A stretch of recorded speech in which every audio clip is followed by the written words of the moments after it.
الحمد لله نحمده ونستعينه ونستغفره ونعوذ بالله من شرور أنفسنا ومن سيئات أعمالنا من يهده الله فلا مضل له ومن يضلل فلا هادي له وأشهد أن لا إله إلا الله وحده لا شريك له وأشهد أن محمدا عبده ورسوله يا أيها الذين آمنوا اتقوا الله حق تقاته ولا تموتن إلا وأنتم مسلمون يا أيها الناس اتقوا ربكم الذي خلقكم من نفس واحدة وخلق منها زوجها وبث منهما رجالا كثيرا ونساء واتقوا الله الذي تساءلون به والأرحام إن الله كان عليكم رقيبا يا أيها الذين آمنوا اتقوا الله وقولوا قولا سديدا يصلح لكم أعمالكم ويغفر لكم ذنوبكم ومن يطع الله ورسوله فقد فاز فوزا عظيما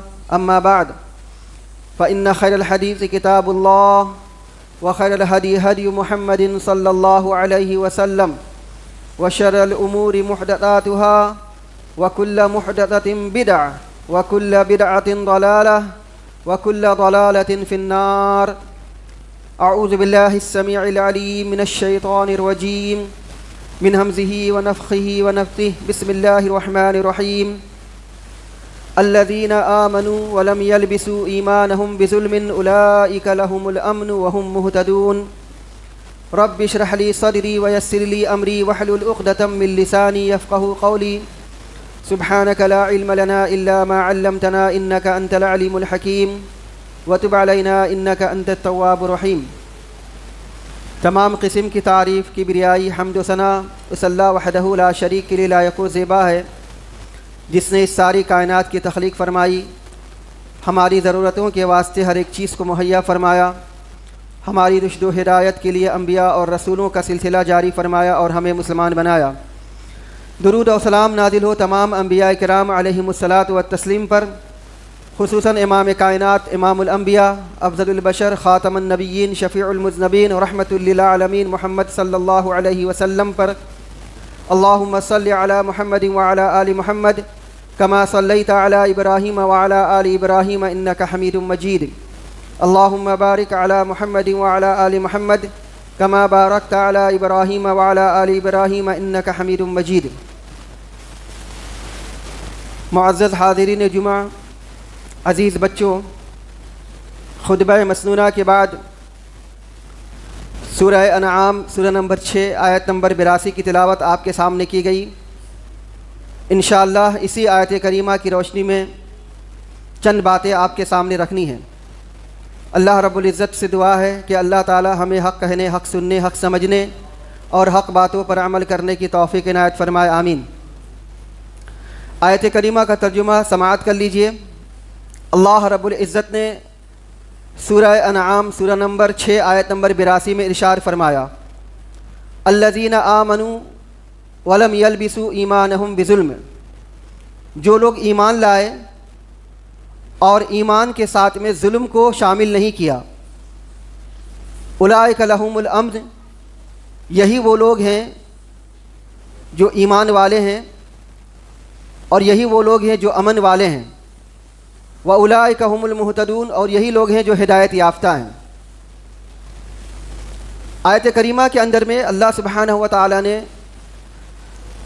توحید کے تعلق سے، ایمان کے تعلق سے باتیں بتلائی ہیں اور بتلایا کہ جو لوگ ایمان لاتے ہیں، یعنی جو لوگ مسلمان ہیں یا مومن ہیں، تو مومنوں کو چاہیے کہ وہ اپنے ایمان کے ساتھ میں ظلم کو شامل نہ کرے۔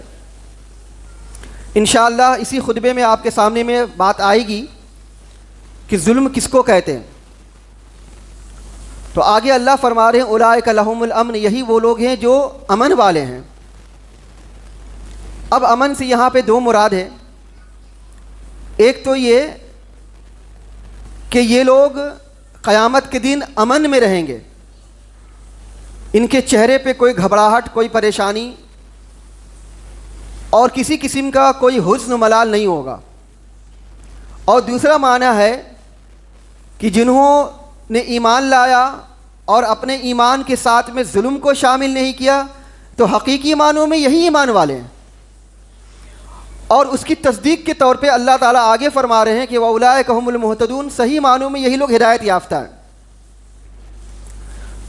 یہ آیت کریمہ جب نازل ہوئی تو صحیح بخاری اور مسند احمد وغیرہ کی روایت میں آتا ہے صحابہ کرام رضی اللہ تعالی عنہم اجمعین کو بڑا شاق گزرا، ان پر یہ گراں گزرا، ان کو یہ تکلیف پہنچی، ان کو بھاری لگا کہ اللہ سبحانہ و تعالیٰ ارشاد فرما رہے ہیں کہ جنہوں نے ایمان لایا اور ایمان کے ساتھ میں ظلم کو شامل نہیں کیا. تو اب ان کو لگا کہ ہم نے تو اب ظلم نہیں کیا ہے، یا ہم ایمان کے ساتھ میں ظلم کو تو شامل نہیں کر رہے.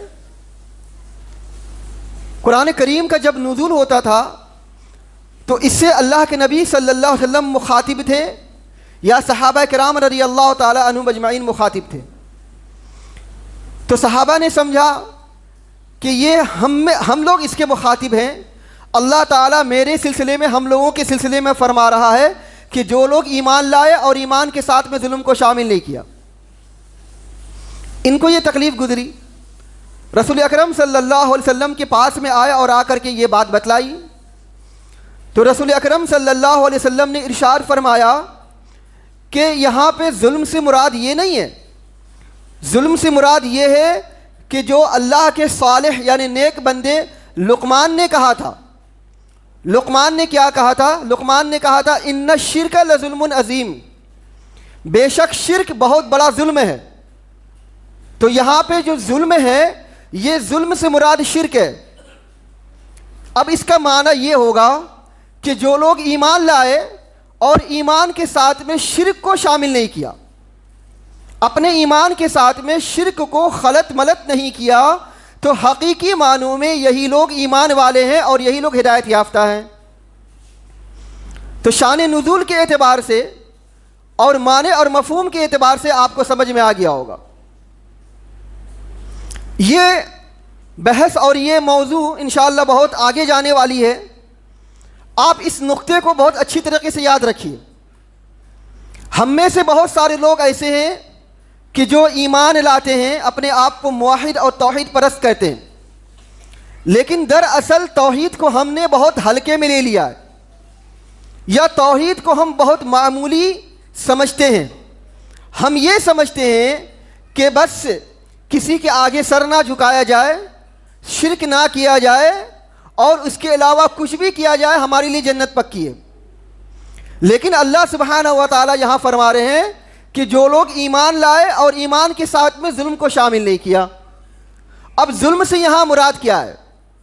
ظلم کا معنی کیا ہے؟ ظلم کا معنی اچھی طریقے سے سمجھ لیجئے.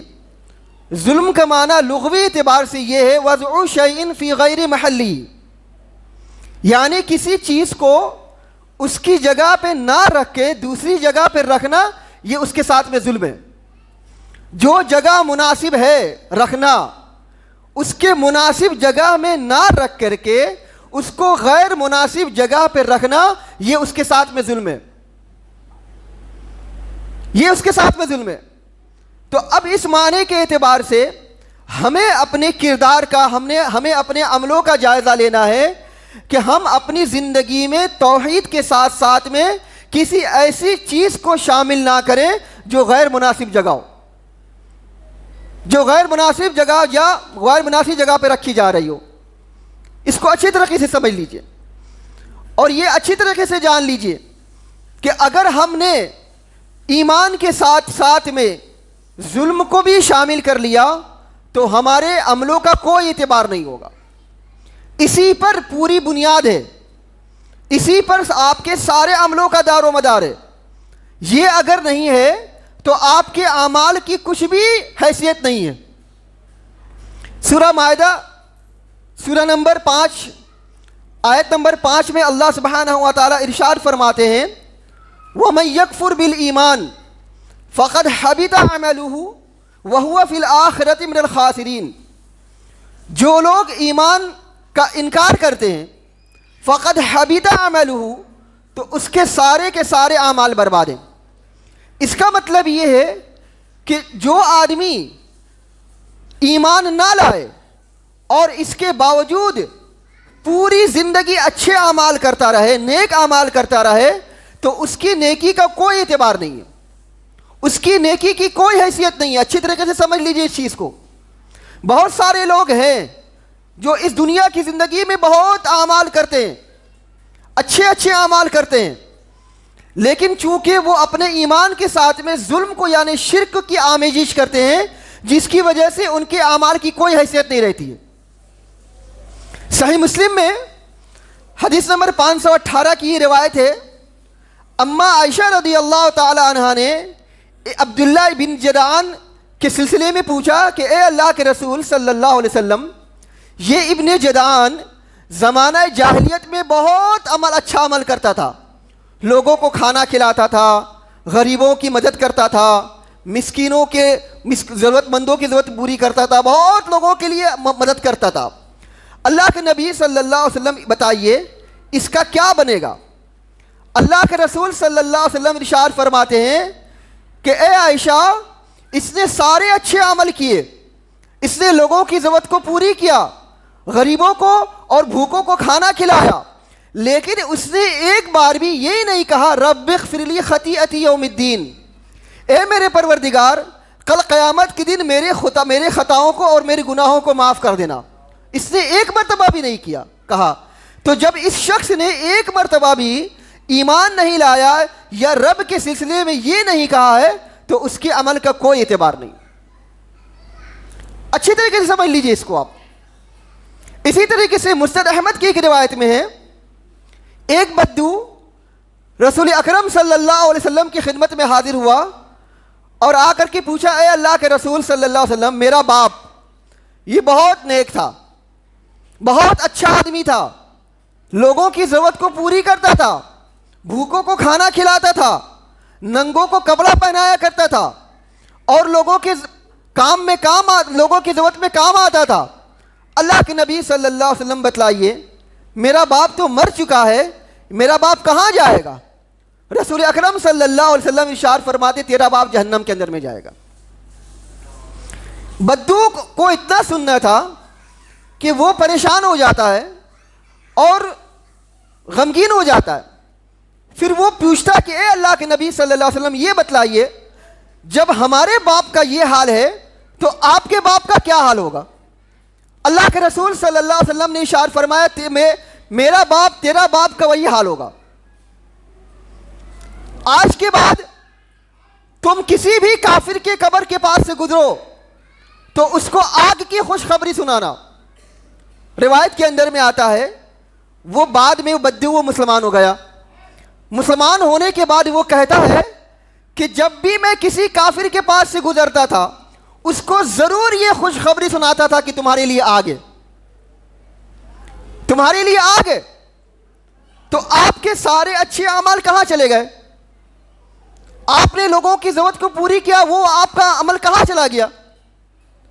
تو اس پر ساری چیزوں کے دار و مدار ہے، ایمان کی بنیاد پر، عقیدہ توحید کی بنیاد پر آپ کے سارے عملوں کا دار و مدار ہے۔ اور معاف کیجئے، ہم میں سے بہت سارے لوگ ایسے ہیں جن کا عقیدہ توحید بہت پختہ ہے، بہت مضبوط ہے، اور وہ اس کے تقاضے پر عمل بھی کرتے ہیں، نماز پڑھتے ہیں، روزہ رکھتے ہیں، حج عمرہ بھی کرتے ہیں، بہت سارے اچھے اعمال کرتے ہیں، لیکن ان کو بھی غلط فہمی کا شکار نہیں ہونا چاہیے، یا ان کے سلسلے میں غلط فہمی کا شکار نہیں ہونی چاہیے۔ کیوں؟ اس وجہ سے کہ آپ کا خاتمہ کس پر ہو رہا ہے، یا آدمی کا، انسان کا خاتمہ کس پر ہو رہا ہے، اس کو دیکھا جائے گا۔ انسان کا خاتمہ جس پر ہوگا اس پر اسی کا اعتبار ہوگا۔ صحیح بخاری کی حدیث ہے کہ اللہ کے رسول صلی اللہ علیہ وسلم کسی غزوے میں تھے، غالباً غزوہ احد کا معرکہ تھا یا غزوہ خیبر کا موقع تھا۔ ایک صاحب کے سلسلے میں بتلایا گیا رسول اکرم صلی اللہ علیہ وسلم کو کہ وہ آدمی بڑی بے جگری سے لڑتا ہے، جہاد کرتا ہے، ہم میں سے جتنی شجاعت نہ رکھتے ہوں وہ آدمی شجاعت کے ساتھ میں آگے بڑھتا ہے اور دشمنوں کا مقابلہ کرتا ہے۔ اللہ کے رسول صلی اللہ علیہ وسلم ارشاد فرماتے ہیں کہ وہ آدمی جہنمی ہے. وہ آدمی جہاد کر رہا ہے, دشمنوں کو قتل کر رہا ہے, اسلام کی سر بلندی کے لیے لڑ رہا ہے, لیکن اس کے باوجود بھی اللہ کے رسول صلی اللہ علیہ وسلم اس کے لیے فرما رہے ہیں کہ وہ آدمی جہنمی ہے. صحابہ فرماتے ہیں کہ جب یہ بات اللہ کے رسول صلی اللہ علیہ وسلم نے بتائی تو مجھے تعجب ہوا کہ جو آدمی اسلام کی سربلندی کے لیے لڑ رہا ہے وہ آدمی جہنمی کیسے ہو سکتا. چنانچہ اب میں اس کے پیچھے لگ گیا, اس کے پیچھے لگ گیا. دوسرے دن جب وہ مارکا میں داخل ہوا اور لوگوں سے قتال کرنے لگا, تو جب وہ دوڑتا تھا تو میں بھی اس کے پیچھے دوڑتا تھا, اور جب وہ رک جاتا تھا تو میں بھی اس کے پیچھے رک جاتا تھا. میں دیکھ رہا تھا کہ وہ بڑی بے جگری سے لڑائی کر رہا ہے, بڑی ہمت کے ساتھ میں لوگوں کو, دشمن کو قتل کر رہا ہے, اسلام کی سربلندی کے لیے آگے تابڑتوڑ آگے بڑھ رہا ہے. لیکن بڑھتے بڑھتے آخر معاملہ یہ ہوا کہ وہ آدمی زخمی ہو گیا. جب اس کو زخمیوں کے کیمپ میں لایا گیا, زخمیوں کے کیمپ میں لانے کے بعد اس کا زخم اتنا بڑا اور اتنا گہرا تھا کہ وہ اپنے زخم کو برداشت نہیں کر سکتا تھا. نتیجہ یہ ہوا کہ اس نے تلوار لیا, تلوار کو لے کے زمین پہ کھڑا کیا اور اس پہ اپنے آپ کو پیٹ کے بل گرا دیا, یعنی اپنے آپ کو ختم کر دیا. اتنا سننا تھا, وہ صحابی بھاگے بھاگے رسول اکرم صلی اللہ علیہ وسلم کی خدمت میں حاضر ہوئے اور آ کر کے سارا کا سارا معاملہ بتایا. اللہ کے رسول صلی اللہ علیہ وسلم کھڑے ہوئے اور کھڑے ہو کر کے کہا کہ لوگوں کے اندر میں اعلان کر دو کہ وہ آدمی جنت کے اندر میں داخل ہوگا کہ جس کا خاتمہ بہترین طریقے سے ہوگا یا جس کا خاتمہ ایمان پر ہوگا. وہ آدمی جنت کے اندر میں داخل ہوگا جس کا خاتمہ لا الہ الا اللہ کی بنیاد پر ہوگا. اس حدیث کے بنیاد پر ہم میں سے بہت سارے لوگ جو نماز پڑھتے ہیں, روزے رکھتے ہیں, اچھے اعمال کرتے ہیں اور اللہ رب العالمین سے گریہ وزاری بھی کرتے ہیں, لیکن ہمیں پتہ نہیں کہ ہمارا خاتمہ بالخیر ہوگا یا ہمارا خاتمہ بالشر ہوگا. ہم مریں گے تو لا الہ الا اللہ پر مریں گے یا مریں گے تو غیر ایمان پر مریں گے. اس کا آپ اندازہ اچھی طریقے سے لگا لیجیے. تو اگر ہم اللہ نہ کریں, ہم میں کا اگر ہر آدمی لا الہ الا اللہ کی بنیاد پر نہ مرے تو ہم نے پوری زندگی جو اچھے اعمال کیے اس اچھے اعمال کا کیا اعتبار ہوگا, اس کی کیا حیثیت ہوگی, آپ اندازہ لگا لیجیے. اس لیے خاتمہ ہونا چاہیے اسلام کا, اسلام پر خاتمہ ہونا چاہیے اور انسان کی زندگی گزرنی چاہیے تو اسلام کے مطابق زندگی گزرنی چاہیے. تو اس طریقے سے اللہ کے نبی صلی اللہ علیہ وسلم فرماتے ہیں. تو ہمیں چاہیے کہ ہم اپنی پوری زندگی اسلام پر گزاریں, اپنی پوری زندگی ایمان کی حالت میں گزاریں. کیا فرمایا اللہ سبحانہ و تعالیٰ نے؟ اللہ کے رسول صلی اللہ علیہ وسلم اللہ تعالیٰ ارشاد فرما رہے, یا ایھا الذین آمنوا اتقوا اللہ حق تقاتہ ولا تموتن الا وانتم مسلمون. آیت کریمہ میں اللہ ارشاد فرما رہے ہیں کہ تمہاری وفات ہونی چاہیے تو اسلام پر تمہاری وفات ہونی چاہیے, اسلام پر تمہاری وفات ہونی چاہیے. اور اللہ سبحانہ و تعالیٰ ارشاد فرماتے ہیں ادعوہم لآبائہم, کل قیامت کے دن تمہارے باپوں کے نام کے ساتھ تم کو پکارا جائے گا, تمہارے والد کے ساتھ میں تم کو پکارا جائے گا, یعنی فلاں بن فلاں, فلاں بن فلاں, باپ کے نام کے ساتھ میں کل قیامت کے دن اس کو پکارا جائے گا. اللہ نہ کرے اگر ہم میں سے کسی کا باپ ایمان پر نہ ہو اور بیٹا ایمان پر ہو تو جب اس کو باپ کے ساتھ میں اٹھایا جائے گا یا باپ کے ساتھ میں بلایا جائے گا تو اس سے بڑی رسوائی اور کیا ہو سکتی ہے کہ باپ کے چہرے پر حزن و ملال, گھبراہٹ طاری ہوگی اور بیٹا اس کے چہرے پہ اس کا چہرہ حشاش بشاش ہوگا اور اس کا چہرہ تر و تازہ ہوگا, یا بیٹا وہ گھبراہٹ اور پریشانی کے عالم میں ہوگا اور باپ اس کا چہرہ حشاش بشاش ہوگا. اس سے بڑی رسوائی اور کیا ہو سکتی ہے؟ تو آپ اب اندازہ لگا لیجئے کہ عقیدہ توحید کی کتنی بڑی اہمیت ہے انسان کی زندگی پر. اگر یہ نہ ہو تو انسان کے عملوں کا کوئی اعتبار نہیں ہے, اس کے عمل کی کوئی حیثیت نہیں ہے. اس کو آپ اچھی طریقے سے اندازہ لگا لیجئے. تو ہمیں چاہیے کہ ہم اپنے ایمان کے ساتھ میں ذرہ برابر بھی ظلم کو شامل نہ کرے۔ اس بات کو اچھی طریقے سے گرہ باندھ لیجئے۔ کیا فرمایا رسول اکرم صلی اللہ علیہ وسلم نے؟ صحیح بخاری حدیث نمبر 1385 کی روایت میں آتا ہے، اللہ کے نبی صلی اللہ علیہ وسلم ارشاد فرماتے ہیں، کل مولود یولد علی الفطرہ، ہر بچہ جو پیدا ہوتا ہے وہ فطرت پر پیدا ہوتا ہے، فطرت پر پیدا ہوتا ہے۔ اور فطرت کیا ہے؟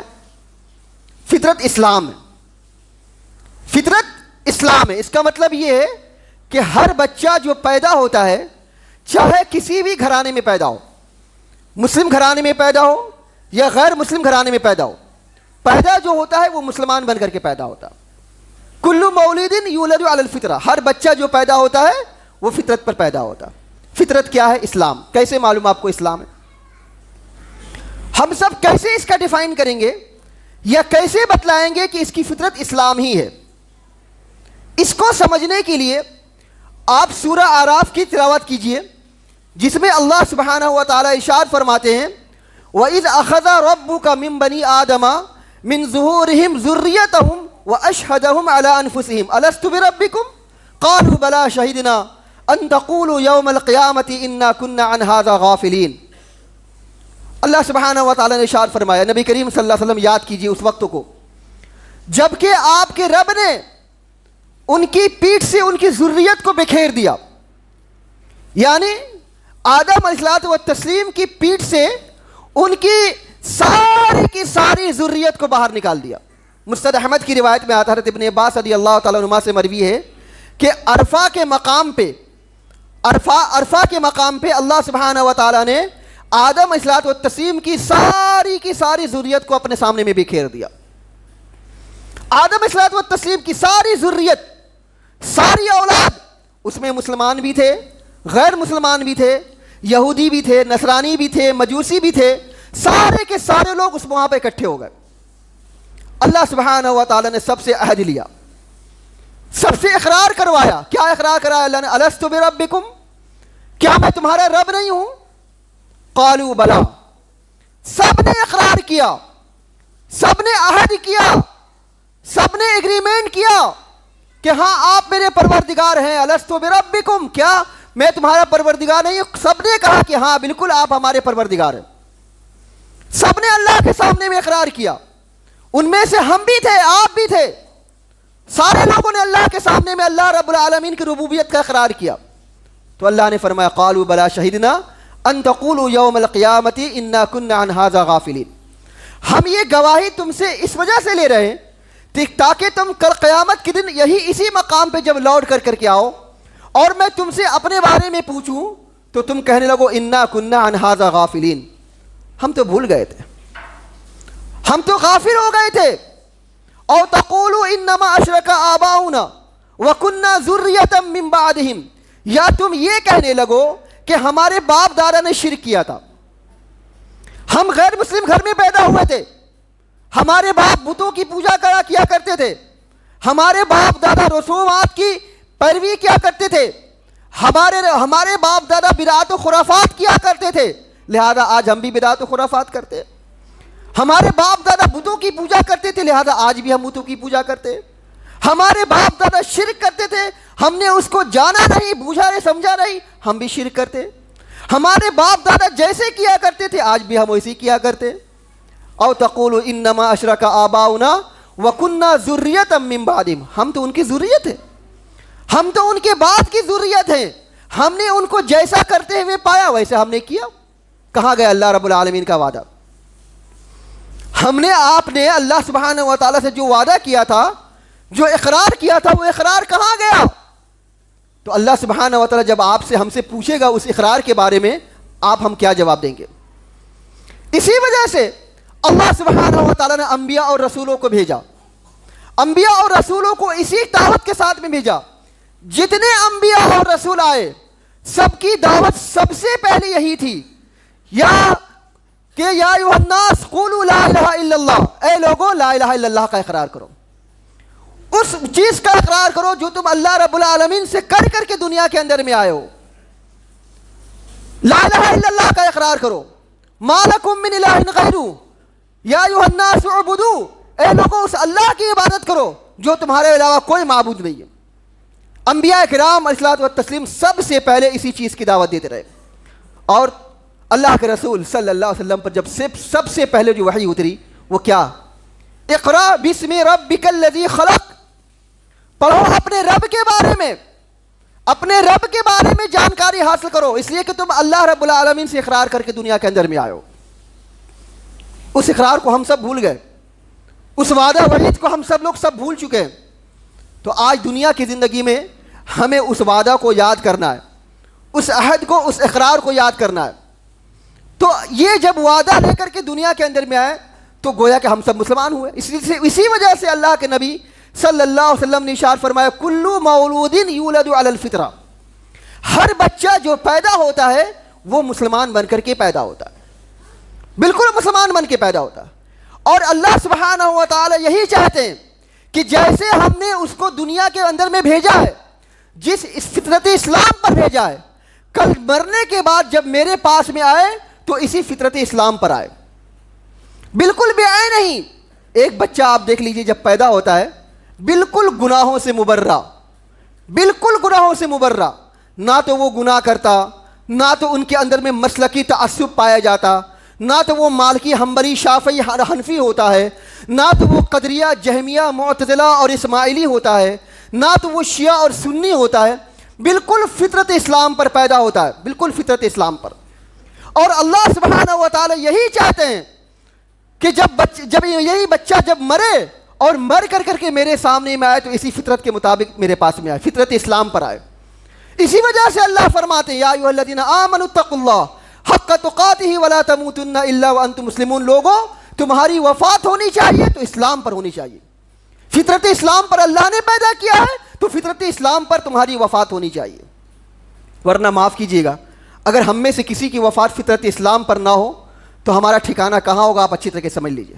انشاءاللہ یہ بہت ساری باتیں آپ کے سامنے میں بتلائی جائیں گی، بس آپ اتنا اندازہ لگا لیجئے اور اتنا آپ کر لیجئے کہ آپ کی زندگی فطرت اسلام پر گزرنی چاہیے اور آپ کا خاتمہ بھی فطرت اسلام پر ہونا چاہیے، اور اپنے ایمان کے ساتھ میں، اپنے عقیدہ توحید کے ساتھ میں ذرہ برابر بھی کسی چیز کو شامل مت کیجیے۔ اب اللہ نے فرمایا، رسول اکرم صلی اللہ علیہ وسلم نے ارشاد فرمایا کلو مولود یولد علی الفطرہ، بچہ جو پیدا ہوتا ہے فطرت اسلام پر پیدا ہوتا ہے۔ تو جب بچہ فطرت اسلام پر پیدا ہوتا ہے تو فطرت اسلام پر پیدا ہونے کے بعد وہ نصرانی، یہودی یا غیر مسلمان کیسے بن جاتا؟ ظاہر سی بات ہے جب فطرت اسلام پر پیدا ہوا تو فطرت اسلام پر ہی رہنا چاہیے۔ تو اب آپ کہیں گے کہ وہ چونکہ غیر مسلمان گھرانے میں پیدا ہوتا ہے اسی وجہ سے وہ غیر مسلم ہوتا ہے، یہ بھی ایک شکل ہے، اس کے فطرت اسلام سے ہٹنے کی ایک شکل یہ بھی ہے، لیکن اللہ کے نبی صلی اللہ علیہ وسلم نے اور کئی شکلیں بتلائی ہیں، اور کئی شکلیں بتلائی ہیں، اور اسی طریقے سے اور بھی وجوہات ہیں جس کی بنیاد پر ہم فطرت اسلام سے ہٹ جاتے۔ ہمیں ان اسباب کو سمجھنے کی بہت سخت ضرورت ہے، جب تک کہ ہم ان اسباب کو نہیں سمجھیں گے ہم اپنے فطرت اسلام پر سے ہٹ کر کے کہاں چلے جا رہے ہیں ہم کو اس کا اندازہ بھی نہیں ہوگا اور ہم کو اس کی خبر بھی نہیں ہوگی۔ اس لیے بہت ہی چوکنا رہیے، بہت ہی چوکنا رہیے۔ ایک سبب آپ جان لیجئے کہ ہم لوگ جو فطرت اسلام سے ہٹ جاتے ہیں اس کی کیا وجہ ہے۔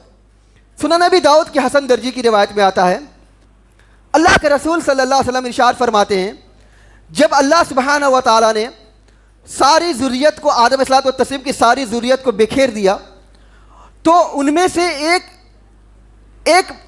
آدم کی ایک اولاد ایسی تھی کہ جن کی پیشانی کافی چمک رہی تھی۔ ایک بچہ، ایک لڑکا ایسا تھا کہ جس کی پیشانی کافی چمک رہی تھی۔ آدم علیہ السلام نے اس کے سلسلے میں اللہ سے پوچھا کہ اے اللہ تعالیٰ یہ ہے، یہ میری ذریت میں سے ہے، اس کی عمر کتنی ہے یا اس کا نام کیا ہے؟ اللہ سبحانہ و تعالیٰ ارشاد فرماتے ہیں کہ یہ تیری ذریت میں سے ہے اور یہ بہت بعد میں آئے گا، اس کا نام داؤد ہے، اس کا نام داؤد ہے۔ تو آدم علیہ السلام پوچھے کہ اللہ تعالیٰ اس کی عمر کتنی ہے؟ اللہ سبحانہ و تعالیٰ ارشاد فرماتے کہ اس کی عمر 60 سال ہے، اس کی عمر 60 سال ہے۔ آدم علیہ السلام کہتے کہ اے اللہ تعالیٰ میری عمر کا 40 حصہ یا 40 سال اس کو آپ دے دیجئے، میری عمر کا 40 سال اس کو دے دیجئے۔ چنانچہ اسی وقت 40 سال ان کو نکال کر کے دے دیے گئے۔ روایت میں آتا ہے کہ جب آدم علیہ السلام کا وقت ہو چکا جانے کا تو آئے ملائکہ، تو آدم علیہ السلام نے ان کو دیکھ کر کے کہا کہ ابھی تو میرے جانے کا وقت ہوا نہیں، آپ وقت سے پہلے کیوں آ گئے؟ آپ وقت سے پہلے کیوں آ گئے؟ تو ملائکہ نے فرمایا کہ یاد کیجئے آپ نے کیا کیا تھا؟ آپ نے اپنی عمر کا 40 حصہ یا 40 سال اپنے بیٹے کو دے دیا تھا، داؤد کو دے دیا تھا۔ اللہ کے رسول صلی اللہ علیہ وسلم ارشاد فرماتے ہیں کہ آدم علیہ السلام بھول گئے تھے، جس کی وجہ سے یہ فطرت ان کے بچوں میں پیدا ہو گئی، ان کی ذریت میں ہو گئی، اس لیے انسان بھول جاتا، ذریت ان کی بھول گئی، ان کے اندر میں یہ بھولنے کی بیماری یا بھولنے کی فطرت رکھ دی گئی ہے، وہ بھول جاتا۔ اور وہ سب سے پہلے کس چیز کو بھولتا ہے؟ سب سے پہلے اپنے خالق حقیقی کو بھول جاتا ہے، اپنے پالنہار کو بھول جاتا ہے، اس اللہ کو وہ بھول جاتا ہے جو اسے کھلاتا ہے پلاتا ہے، اس اللہ کو وہ بھول جاتا ہے جس کی وہ تربیت کرتا ہے، جو وہ پرورش کرتا ہے، اس اللہ کو وہ بھول جاتا ہے جو اسے رزق دیتا ہے، اسے کھانے اور پینے کو دیتا ہے۔ تو ہمیں چاہیے کہ ان اسباب میں سے جہاں ہم اپنے فطرت سے ہٹ جاتے ہیں یا فطرت سے دور چلے جاتے ہیں، بہت سارے اسباب میں سے ایک سبب یہ بھی ہے کہ ہم بھول جاتے ہیں، ہمیں بھولنا نہیں چاہیے۔ اسی وجہ سے اللہ سبحانہ و تعالیٰ نے انبیاء کرام علیہ السلام کا سلسلہ جاری کیا تاکہ انسان کو یاد دلایا جائے اور انسان کو اس کے مالک حقیقی سے ملایا جائے۔ انشاءاللہ جمعہ کے اگلے خطبے میں آپ کے سامنے میں بہت ساری باتیں آئیں گی، اور یہ بھی باتیں آئیں گی کہ اپنے ایمان کے ساتھ میں، اپنے عقیدہ توحید کے ساتھ میں ذرہ برابر بھی ظلم کو شامل مت کیجیے، ذرہ برابر بھی ظلم کو شامل مت کیجیے، اس لیے کہ اگر آپ نے عقیدہ توحید کے ساتھ میں کسی بھی ظلم کو شامل کیا تو آپ کے کسی بھی اچھے اعمال کا کچھ بھی اعتبار نہیں ہوگا، اور اللہ نہ کرے آپ کی وفات اور ہماری وفات اسلام پر نہ ہو تو ہمارے سارے کے سارے اعمال برباد چلے جائیں گے۔ اللہ تعالیٰ سے دعا ہے اللہ سبحانہ و تعالیٰ ہم سبوں کو عقیدہ توحید کو سمجھنے کی توفیق عطا فرمائے۔ الہ العالمین ہم تمام مسلمانوں کو اسلام اور توحید پر چلنے کی توفیق عطا فرمائے اور عقیدہ توحید پر زندگی گزارنے کی توفیق عطا فرمائے۔ الہ العالمین ہم میں جو بیمار ہیں انہیں شفاء کاملہ عاجلہ عطا فرما، جو پریشان حال ہے ان کی پریشانیوں کو دور فرما، جو قرض دار انہیں قرضہ ادا کرنے کی توفیق عطا فرما۔ الہ العالمین ہمارے مسلمان بچے اور بچیوں کی حفاظت فرما۔ الہ العالمین ہمارے مدارس اور ہمارے مساجد کی حفاظت فرما، ہمارے علماء اور ہمارے ائمہ اور ہمارے دعات کی حفاظت فرما، ہمارے مسلمان بچے اور بچیوں کی حفاظت فرما۔ جو لوگ رزق حلال کے لیے جد و جہد کر رہے ہیں الہ العالمین تو ان کی جد و جہد میں کامیابی عطا فرما۔ الہ العالمین جب تک ہم جئیں کتاب اللہ اور سنت رسول اللہ صلی اللہ علیہ وسلم پر عمل کرتے ہوئے جئیں، اور جب ہمارا خاتمہ ہو انہی دونوں پر عمل کرتے ہوئے ہمارا خاتمہ ہو۔ اقول قولی ھذا واستغفر اللہ لی ولکم ولسائر المسلمین، وآخر دعوانا الحمد للہ رب العالمین۔